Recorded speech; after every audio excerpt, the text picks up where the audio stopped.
Assalamualaikum warahmatullahi wabarakatuh.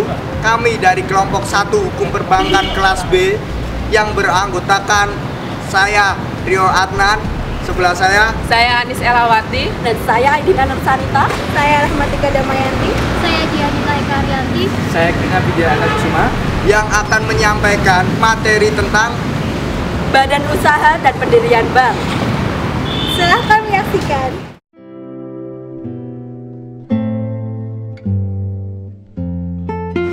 Di sini saya akan menjelaskan mengenai badan usaha.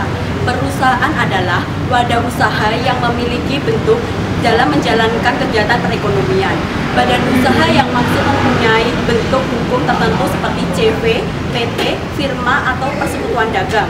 Hal ini dapat diketahui melalui akta pendirian perusahaan yang mana termuat dalam pasal 22 KUHD. Berdasarkan bentuk badan hukum dapat dikategorikan menjadi dua, yaitu pertama badan usaha yang berbadan hukum, yang kedua adalah badan usaha yang tidak berbadan hukum. Badan usaha yang berbadan hukum yakni mendapat pengesahan dari hukum dari negara melalui Menkumham, yang mana dapat berbentuk PT, korporasi maupun BUMN. BUMN tersendiri dapat berupa perum ataupun persero. Dalam pendiriannya wajib didirikan dengan tertulis dengan akta autentik. Dalam badan usaha harus adanya pemisahan harta kekayaan pribadi dan perusahaan dengan persetujuan dengan perjanjian bersama.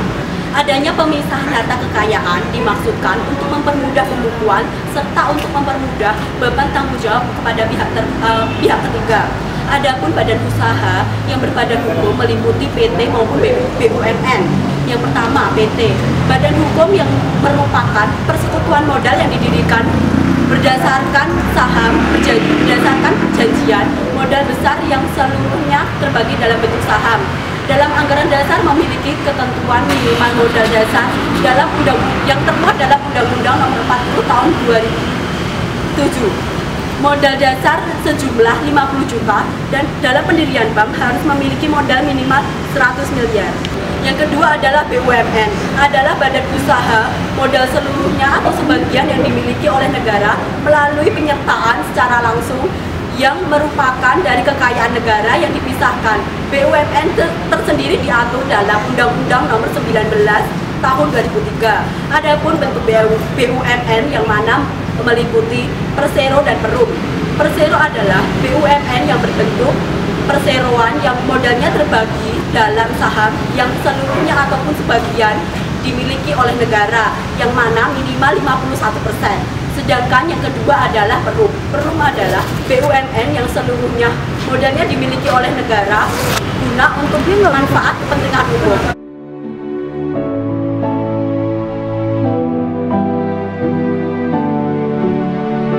Saya di sini akan menjelaskan tentang badan usaha yang tidak berbadan hukum, yaitu suatu perusahaan yang didirikan dan dimiliki oleh orang secara bekerja sama dan yang merupakan perusahaan persekutuan yang dapat menjalankan usaha dalam semua bidang perekonomian. Berdasarkan dalam pasal 22 KUHD, contoh badan usaha yang tidak berbadan hukum yaitu perusahaan perorangan dan perusahaan persekutuan atau firma atau CV. Ciri-ciri dari badan usaha yang tidak berbadan hukum ialah: 1. Tidak ada pemisahan harta kekayaan dalam perusahaan. 2. Pelaku kegiatan perusahaan yang menjadi penanggung jawab hukum atau subjektif. 3. Kerugian terhadap pihak ketiga menjadi tanggung jawab pengurusnya termasuk apabila terjadi kepailitan. 4. Harta perusahaan bersatu dengan harta pribadi pada eksekutifnya.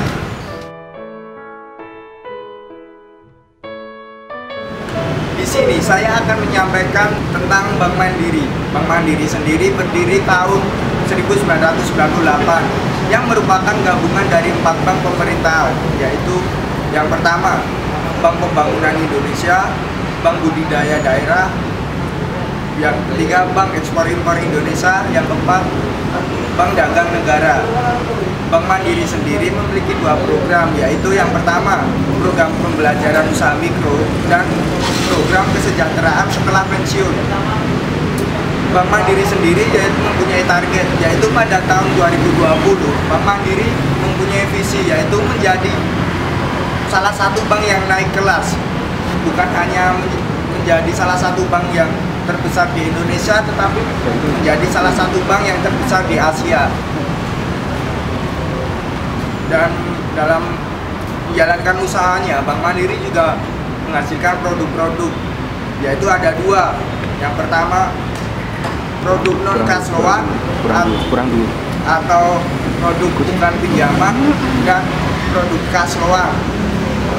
Untuk produk cash loan sendiri terdiri dari LC import, yang kedua negosiasi vessel ekspor, yang ketiga surat kredit berdokumen dalam negeri, yang keempat foreign exchange line, yang kelima bank garansi.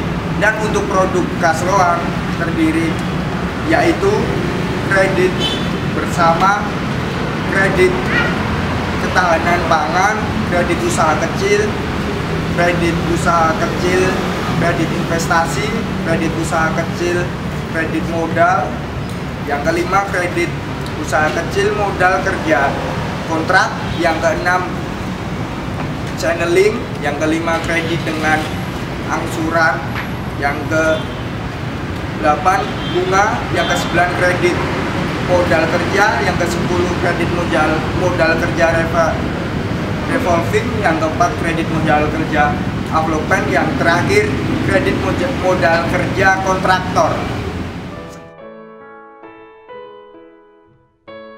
Di sini saya akan menjelaskan tentang proses pendirian bank. Awal pertama dari proses pendirian bank adalah perizinan pendirian bank.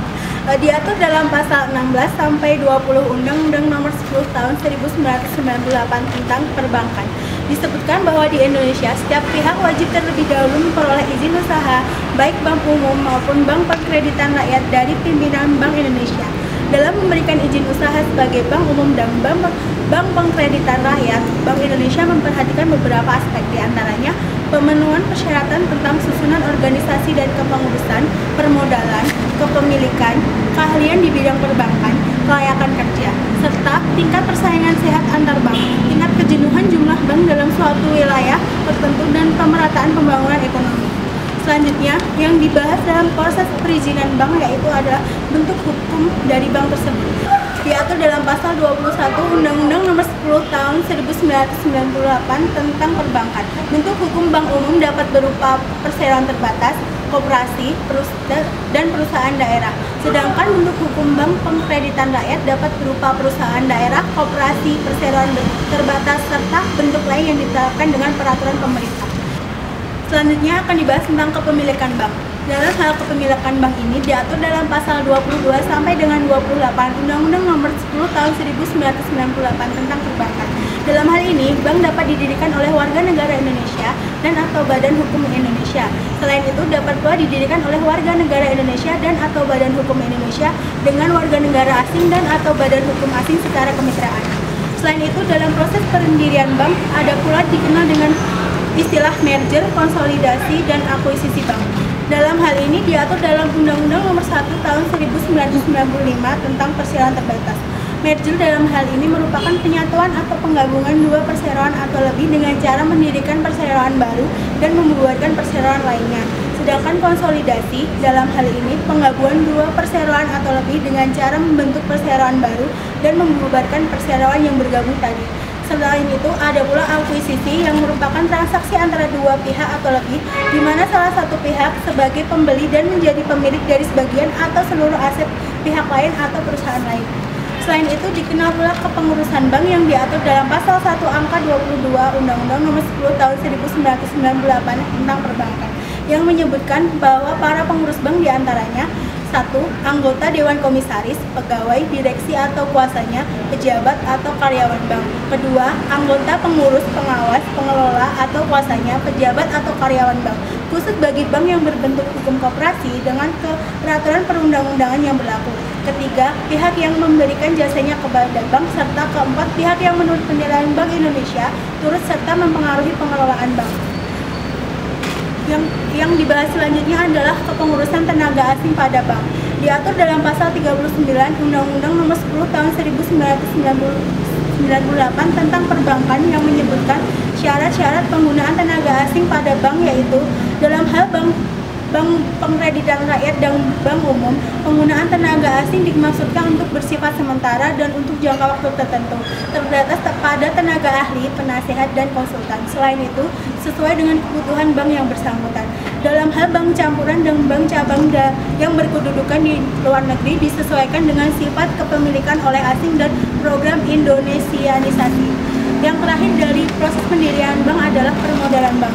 Bank Indonesia selaku pemegang otoritas moneter melalui surat keputusan Direksi Bank Indonesia nomor 26/20/DIR pada tanggal 29 Mei 1993 mewajibkan semua bank umum untuk menyediakan modal minimum 8% dari aktiva tertimbang menurut risiko.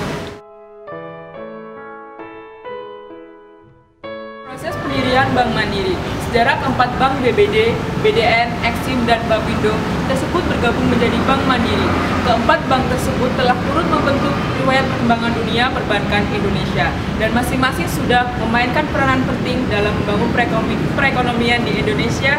Pertama, Bank Dagang Negara merupakan bank tertua di Indonesia sebelum dikenal dengan Bank Dagang, disebut dengan Nederland Insight Eskonto Maatskappij yang didirikan oleh Batavia. Selanjutnya pada tahun 1960 berubah menjadi Bank Dagang Negara.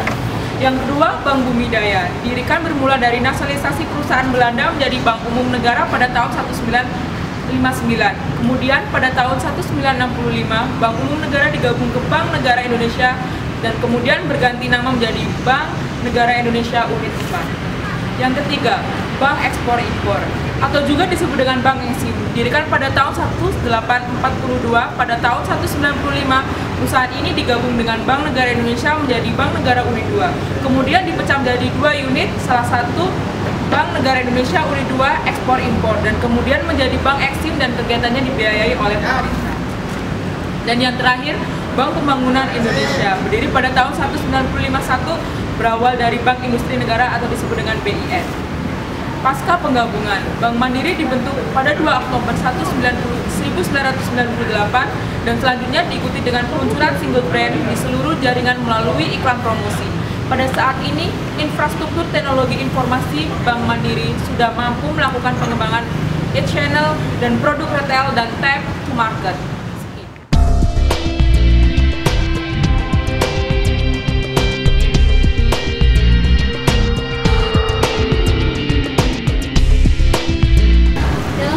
Kami akan menyampaikan kasus perbankan yang kami pilih, yaitu kasus penutupan ke-16 bank bermasalah, diantaranya 16 bank bermasalah tersebut yaitu Bank Enrico, Bank Guna Internasional, Bank Andromeda, dan sebagainya.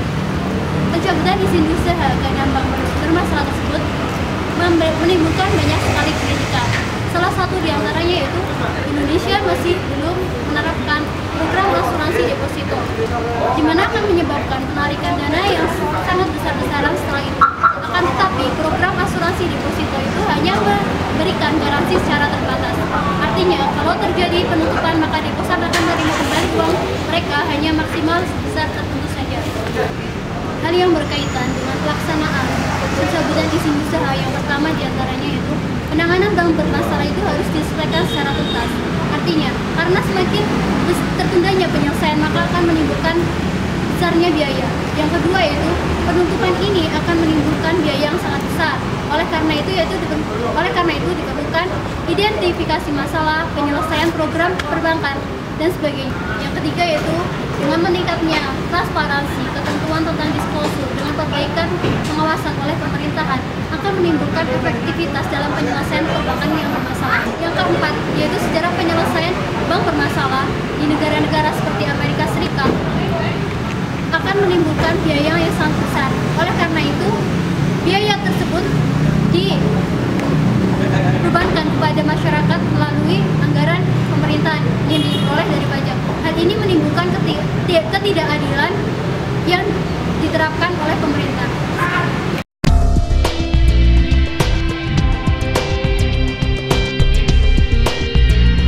Sekian materi dari kami. Kurang lebihnya kami mohon maaf.